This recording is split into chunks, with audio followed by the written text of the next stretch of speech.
as well as Brian Jones as our special guest star for UncommonCents.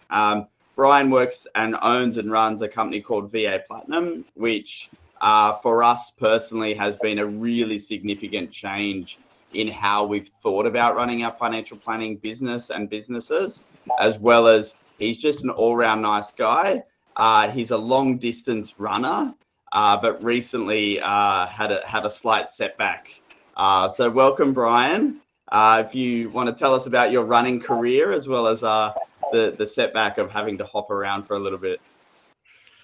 Okay, thanks, Dean. So what Dean's talking about is a very, very embarrassing. I tripped over a shoelace 4 months ago and I broke my patella on my knee.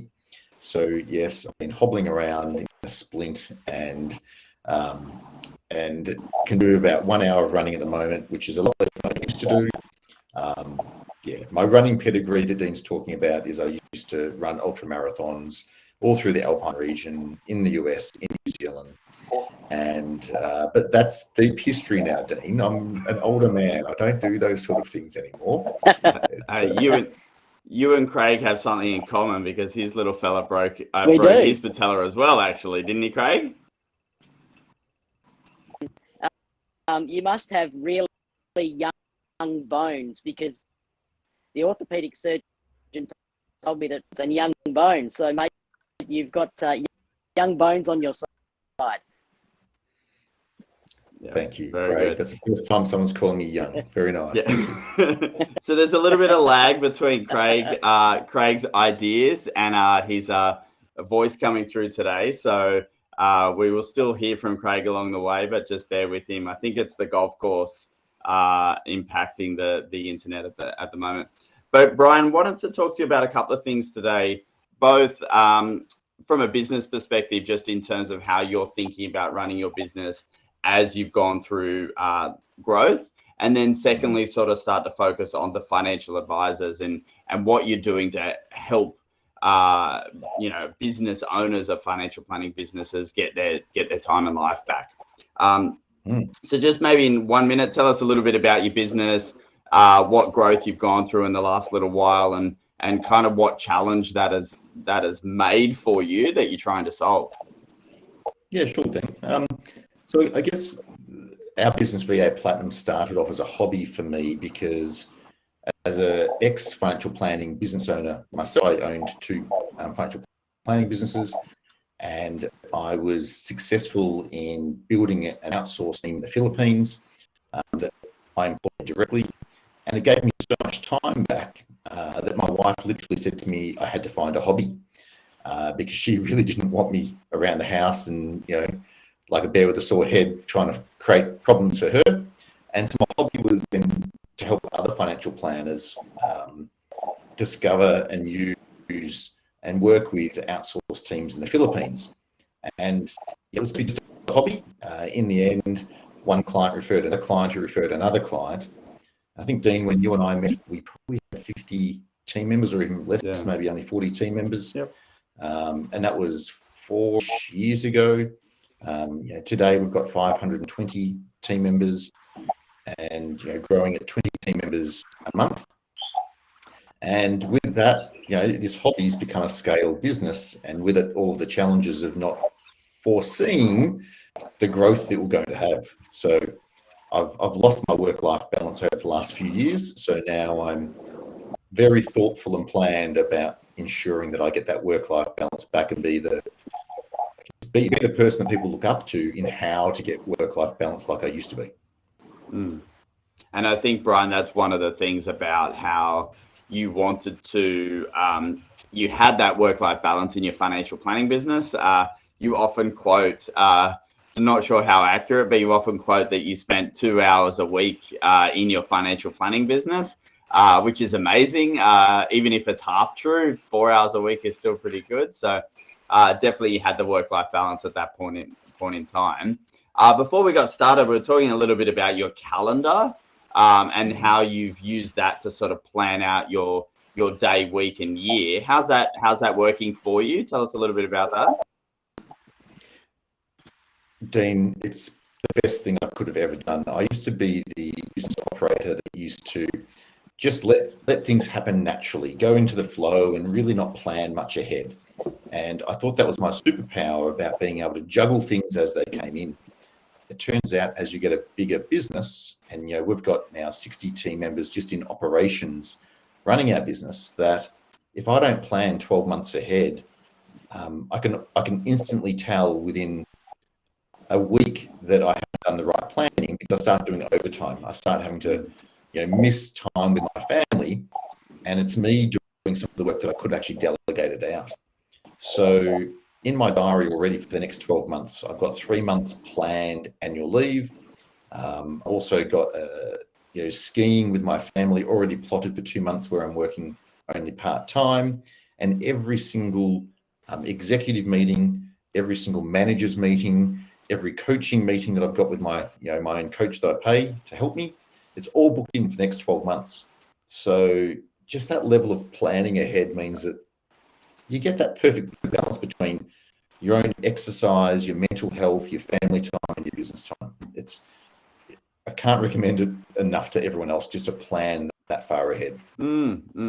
Craig? Can I ask a question? Yeah, I was going to ask, Brian, that planning sounds amazing, mate, but how do you then resist temptation that then, because someone wants to see me now, or change something that you've planned out? Yeah, sure. Look, Craig, this is not a shameless plug at all. Of course, it's a shameless plug for our business. I've got Bianca, who is my amazing EA, and she protects everything to do with my diary, my time, my calendar.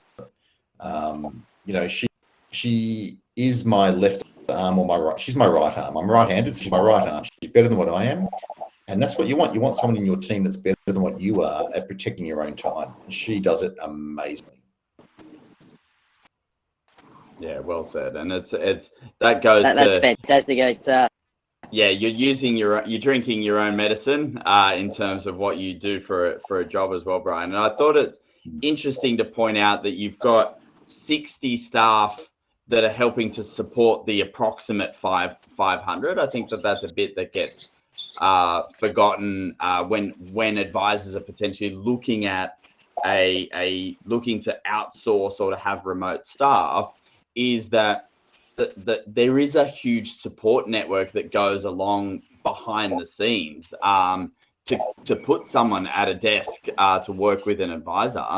Tell us a little bit about who are they? Who's in the background? Are they all giving 5-minute massages to all the staff, or is it what's the structure of the people that you've got supporting? Sure. I guess if you look at a typical org chart, reporting to me is our head of people and culture, and there's 6 people in that HR team, including a full-time person that we call a happiness officer. So, Dean, you might have been joking about massages, but yes, the team had a masseuse in last week for massages. Our recruitment team, we've got 9 people just in there recruiting amazing team members. We've got a success manager team where those success managers work between the client and the VAs, and there's 20 people just in that team alone supporting clients as the frontliners. And then, every business like yours and mine, we need a good IT team. So we've got 3 people in IT. We've got 6 full-time equivalents in our data security team, because clients come to us wanting to guarantee data security. So we've got 6 full-time team members just there monitoring CCTV cameras, the screenshots that we take. And then you build out from there. We've then got our sales team. We've got all of the EAs that work with all of the different divisions. Pretty quickly, it adds up to 60 team members.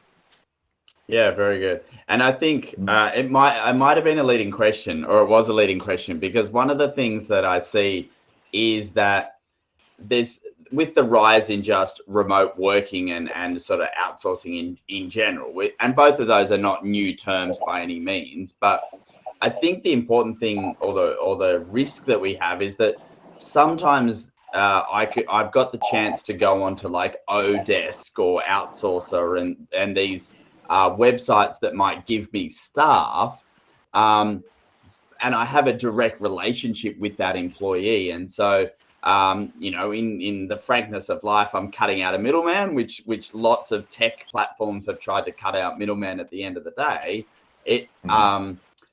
What are you thinking about that? Because that's one of your competitors your competition is direct to financial advisors.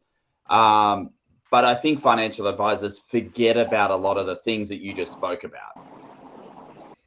Yeah, it's a great topic. And it's one of the questions we get asked a little bit by some clients when they're trying to work out which direction they go. But one of our biggest growth areas for bringing on clients is actually those clients that did go direct and have hired team members. They actually come to us and say, listen, I went and hired this team member and I've currently got them direct. Do you mind if we bring them over under your banner and we'll become a client of yours? So it's one of our biggest growth areas because those clients have kind of lost touch of how to manage the data security. Their team members might be working from home or from an office, but are lonely. They're not part of a dynamic team of fun, energy, creativity. So there's, COVID's taught us a lot about, yes, we all like working from home, but then you still want to be able to engage and come together monthly for team activities. You want to have a Christmas party. You want to join sports teams with your colleagues. And in the Philippines, the culture really is often the people that you work with become your best friends. Yep. In Australia, not quite so much. You don't really share so much of your personal life and time with your work colleagues. But in the Philippines, it's huge. You join your work colleagues and they become almost your quasi-family. So other than the data security and monitoring, you also get that fun group dynamic that is really nice. So we're growing faster because of the online platforms. Yeah, great. That's an interesting. You wouldn't have thought of that as your growth strategy at that point in time. Now, Craig's touching his chin, which means he wants to ask a question. So over to you, Craig. I must think that we're doing foreign correspondent or something, but I'm just sitting in the middle of the Adelaide Parkland, working as well as it could.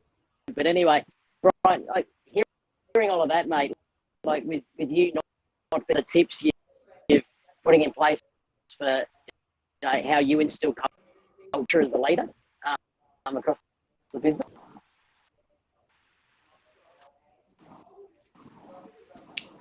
Dean, did I hear Craig's question right? He's asking about how do we instill culture across the business with me as the leader? Talk to us about culture and your role in that culture, and probably from the fact that you're 12,000 kilometers away. How are you thinking about the culture in that context? Good question. And this is one of those things, Craig and Dean, that I feel we failed at for about a good 18-month period in the last 3 years.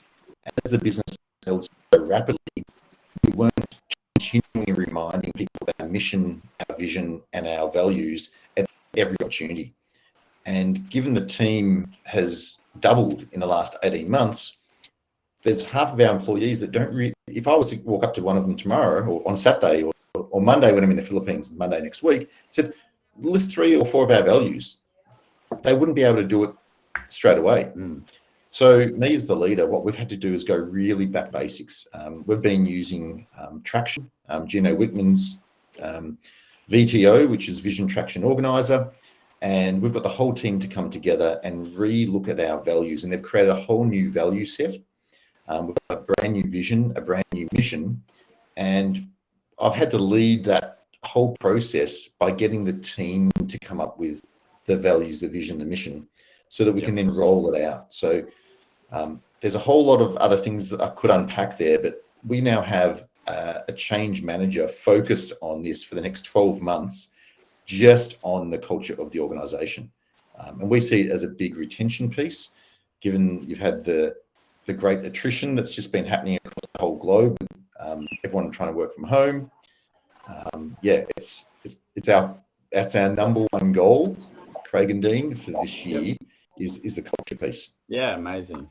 So let's flip it over, Brian, and talk about what you do for advisors, what are advisors coming to you to solve? And what do you tell them that they actually need solving? Because they could be two different things. Sure. I think bottom line, for 90% of the advice firms that are coming to us, they're looking for work-life balance. And I know that phrase work-life balance, people, they just throw it out a lot. What they actually say to us is, I want to grow my business by 10 times, or I want to double my profit, or I'm burdened by all the compliance and the ASIC paperwork and the SOAs and the follow-ups to clients and insurers and fund managers.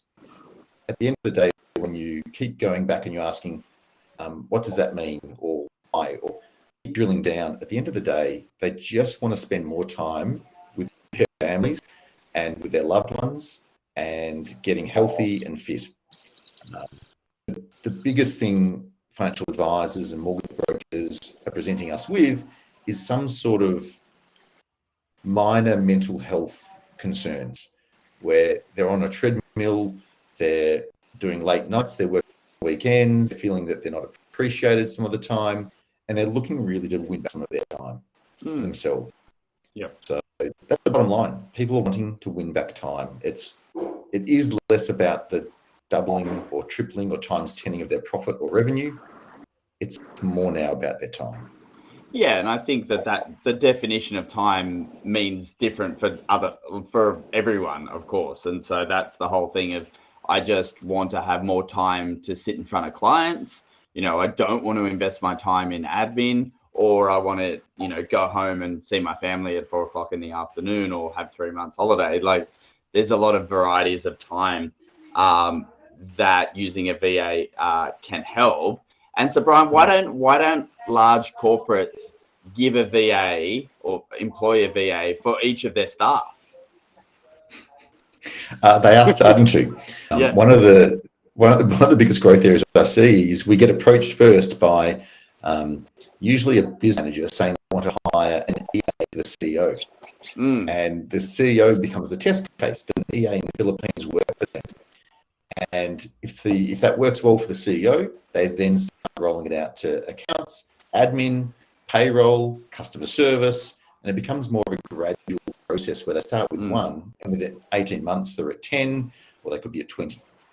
So it is happening a bit slower at the big corporate end of town. It's happening faster at the small business end of town. Yeah, I suppose we can make quicker decisions at the end of the day than a corporate. Over to you, Craig. Or a comment, but we're obviously seeing a real trend for people engaging virtual assistants. And right now, in UncommonCents, let's stop using the term virtual assistant. These are located somewhere else. I think now that we're so used to engaging on, let's start the movement. Let's drop the word virtual out of it. These people are team members, and they're there and humming, and we've got businesses like you, Brian, where we can have trustful relationships and build our team here. Yeah, absolutely. I'll reiterate that because it was really important, Craig, and I know what you're saying, and maybe it didn't get through. But yes, the concept of virtual assistants is that we're all virtual, so there's no need for that terminology. And the other one that I like to focus on as well, which I think you and I have discussed this as well, Brian, is dropping the concept that we've outsourced something. Because often when we outsource, it's like we're outsourcing the responsibility for that particular thing. So I outsource my accounting because I outsource it to an accountant that will do it. And I think the concept that I want to think about for people that are listening is that we're expanding our team. They happen to be located in a different country, but they are our employees as much as Brian's employees. They're our employees. They're doing the jobs that we scope for them. We hold them accountable. We set their KPIs. We manage them and talk to them every single day, and they're our team. And so my mission is to drop that word outsourcing as well, because we're not outsourcing. We're just growing our staff family at the end of the day. I've got a good comment on this one, Dean Craig, and that is that we did some market research because you and I have talked about this so often that I don't like using that term outsourcing, because you're not outsourcing, you're bringing team members into your team and treating them like you treat Aussies in your business. But there's a huge but. What I didn't realize when you and I started these conversations was that everybody thinks of this as outsourcing. So when we started to do a little tiny bit of marketing off the back of this market research, we discovered that when we changed the word and didn't call it outsourcing anymore, and we didn't call it virtual assistants, people had no idea what we were talking about. Yeah. And our click-through rate, our conversions, they halved when we stopped using the word outsourcing and stopped using the term virtual assistant. Yep. So I've got back to using the term outsourcing and virtual assistant. Yeah. Even though it's the wrong phrasing, it's what everyone knows it as. And and for me, there's a big difference in a culture in terms of inside our companies once the people are working for us. And I think that definitely once you have people within your own business, and I can speak from experience, is that we have to make sure that those people feel that they're part of the family and part of that company, and they're not an outsource. Because that's the fear of anyone fears losing their job. Probably if you're an outsourcer, you can fear that you're going to lose your job even more, I suppose, over time. So very interesting from a marketing perspective, Brian, when people are looking, when advisors, mortgage brokers and financial advisors are looking for the solution. You're absolutely right. What words do they go for? They go for, I need to outsource something. Yep. Yeah. Very so good. You're right. So, Craig? Yeah, go, Craig. No, well, I was just going to say, okay, so we'll shift my words so they get what we're doing. But once they're on board, remove the virtual. Exactly right. That's exactly what we do. We take clients through an education program for the first 3 months where they stop dropping the word outsourcing, because their team don't want them to talk about them as being outsourced. They want to be feeling like they're part of the business's culture internally and that they're valued. Yep. So, to get the clients in, outsourcing and VA, but it's a whole new language. Yeah, brilliant. And the other thing that I tell anyone that listens to me, Brian, which you spoke to me about as well many years ago, is that the concept of when you're getting started is to go bigger than what you thought at the outset. So often, even today, I talk to people and they say that, I'm just going to try this outsourcing thing. I'm just going to do 20 hours. I'll get someone part-time and see how it goes. And pretty well the first thing that you said to me was, no, the first thing that you're going to do, Dean, is hire 2 people at once and then grow from there. And now within one of our practices, we have 7 staff. How do you convince people to go from 20 hours to 2 people? And why are you so passionate about that decision? It's a hard thing to get people over because they think you're trying to sell them on an upsell. They think you're trying to market to get more money for yourself. Look, it's a clear winner when you get at least 2, but preferably 3 team members to start with, because they form that little nucleus family.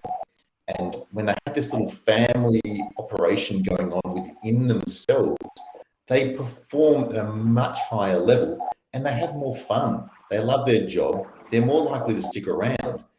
But there's also an element of competition between them. They all want to perform really well.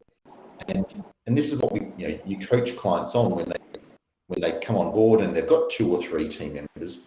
You show them how to create that family fun, energetic environment, but still with some competition.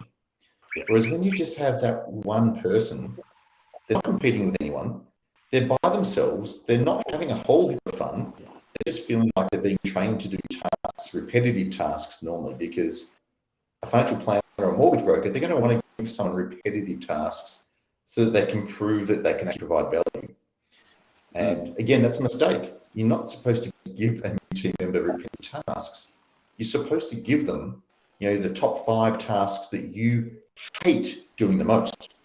If you give them these 5 tasks you hate doing, you will fall in love with your virtual assistant, your team member in the Philippines, much quicker because they've taken all these tasks you hate.